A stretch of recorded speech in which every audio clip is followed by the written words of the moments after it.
और अब बात बीएसएफ के जवान पूनम कुमार की, जो 20 दिन बाद पाकिस्तान की कैद से रिहा हो गए। भारत सरकार और सेना के दबाव के आगे पाकिस्तान को घुटनों पर आना पड़ा, लेकिन पाकिस्तान अपनी घिनौनी हरकतों से बाज नहीं आ रहा है। जब बीएसएफ के जवान पूनम कुमार पाक रेंजर्स के कब्जे में थे, तभी पाकिस्तान ने एक घिनौनी साजिश रच डाली, और ये साजिश थी बीएसएफ जवान के बदले आतंकी यासीन मलिक को छुड़ाने की। क्या है ये पूरी खतरनाक कहानी, इस रिपोर्ट में देखिए।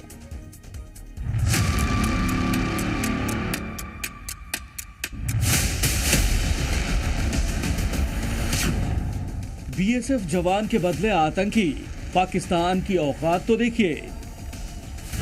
मैं यही अपील करूंगी कि उस बीएसएफ सोल्जर के एक्सचेंज में जो है यासीन साहब को और हमारी सारी जो हुर्रियत की क़यादत है उनको फौरी रिलीज करा के। पाकिस्तान का प्लान यासीन टाए टाए फिस। हमारी जो हुर्रियत की रिप्रेजेंटेशन है, लीडरशिप है, उनके बगैर डायलॉग्स जो हैं उनका कोई फायदा नहीं होगा। ऑपरेशन सिंदूर का पूर्णम, नापाक साजिश का अंत।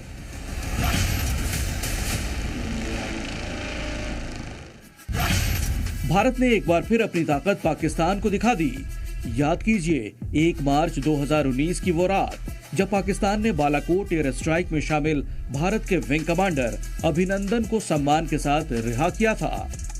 भारत की अग्रेसिव अप्रोच और अंतर्राष्ट्रीय मंचों पर मजबूत दावे ने पाकिस्तान को 48 घंटे में घुटनों पर ला दिया, और अब 14 मई यानी आज एक बार फिर भारत की आक्रामक कूटनीति और मिलिट्री प्रेशर ने पाकिस्तान को झुकने पर मजबूर कर दिया और बीएसएफ जवान पूनम कुमार को रिहा कर दिया। भारत जब जब डंके की चोट पर कहता है, तब तब पाकिस्तान को झुकना ही पड़ता है। जब से पाकिस्तान ने भारत के वीर जवान बीएसएफ कांस्टेबल पूनम कुमार को अपनी हिरासत में लिया था, तब से उस पर भारत का भारी दबाव था। लगातार कूटनीतिक घेराबंदी और सख्त संदेश के बाद आखिरकार पाकिस्तान सरेंडर कर गया। बीएसएफ के पूनम कुमार अब भारत की सरजमी पर लौट चुके हैं, एकदम सुरक्षित और सम्मान के साथ। ये भारत के दबाव का नतीजा है, ये भारत की धमक का असर है। ये पाकिस्तान पर भारत की एक और जीत है। पूनम कुमार 23 अप्रैल को फिरोजपुर सेक्टर में ऑपरेशनल ड्यूटी के दौरान गलती से पाकिस्तान चले गए थे। इसके बाद उन्हें पाकिस्तानी रेंजर्स ने हिरासत में ले लिया था। दोनों देशों के बीच डीजीएमओ लेवल की बातचीत हुई, सीमा पार कड़ा संदेश दिया गया, और फिर सुबह 10:30 बजे पूनम अटारी वाघा बॉर्डर से भारत लौट आए, जिसके बाद उनके परिवार में जश्न का माहौल है। देखिए, पूनम जो है हम लोगों के लिए खुशी की खबर है। आज इतनी खुशी है हम लोगों के पास कि हम लोग इसका माने व्याख्या नहीं कर सकते हैं। हम लोग जो है बहुत ही खुशी की बात है कि हम लोग के घर का लड़का, रिसड़ा का लड़का, हम लोग के परिवार का लड़का, हम लोगों के जो है बंगाल का लड़का, जो है देश का एक जवान, बीएसएफ जवान, जिसको पाकिस्तान में जो ने बंदी बना के रखा था, आज उसकी वतन वापसी हुई है। बीएसएफ जवान पूनम की रिहाई से पाकिस्तान का नापाक प्लान फेल हो गया। जिस यासीन मलिक ने कश्मीर की वादियों को लहूलुहान किया, जिसने आतंक का बीज बोया, उसी को बचाने के लिए पाकिस्तान ने रची थी एक खौफनाक साजिश।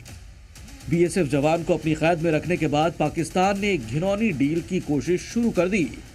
यह है यासीन मलिक की पत्नी मुशाल मलिक, जिसने एक पाकिस्तानी चैनल पर खुलेआम कहा कि पाकिस्तान को पूनम के बदले यासीन की रिहाई की मांग करनी चाहिए।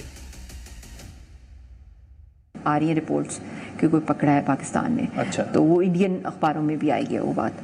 तो मैं यही अपील करूंगी कि उस बीएसएफ सोल्जर के एक्सचेंज में जो है यासीन साहब को और हमारी सारी जो हुर्रियत की क़यादत है उनको फौरी रिलीज करा के, जहां भी इस वक्त टॉक्स हो रही हैं, चाहे जनीवा में हो रही हैं सीज फायर के बाद, जो अमेरिका करवा रहा है या चाइना करा रहा है, या जो वर्ल्ड पावर या सऊदी अरेबिया का भी उसमें रोल आ रहा है, तो उसमें जो है सीट पे हमारी जो हुर्रियत की रिप्रेजेंटेशन है, लीडरशिप है, उनके बगैर डायलॉग्स जो हैं उनका कोई फायदा नहीं होगा। यासीन की बीवी मुशाल मलिक, जो खुद को एक पीस एक्टिविस्ट कहती है, असल में वो पाकिस्तानी प्रोपेगेंडा मशीन का मुखौटा है, जिसकी आड़ में पाकिस्तान ने एक खूंखार आतंकवादी की रिहाई के लिए भारतीय सैनिक को मोहरा बनाना चाहा, लेकिन भारत की तरफ से पाकिस्तान को यह साफ कर दिया गया कि यासीन मलिक को न रिहा किया जाएगा न ही माफ। भारत ने यह भी एकदम क्लियर किया कि पूर्णम को कुछ हुआ तो अंजाम की जिम्मेदारी पाकिस्तान पर होगी, और नतीजा यह हुआ कि पाकिस्तान की घिघी बन गई। उसे घुटनों पर आकर पूर्णम कुमार को रिहा करना पड़ा। ब्यूरो रिपोर्ट, जी मीडिया।